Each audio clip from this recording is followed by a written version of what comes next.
Kaya pagtiyagaan mo talaga yan. Tigas na yan.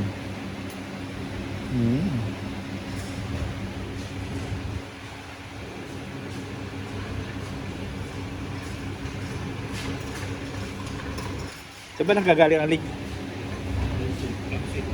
Camshaft? Crankshaft? Harap? Sa likod. Meron ba? Hindi tatatay lang.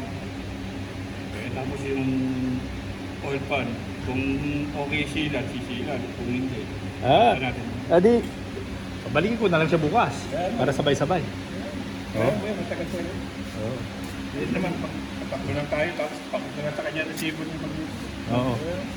Dahil mo siyang option na ano, kung di kailangan natin sample. Oo.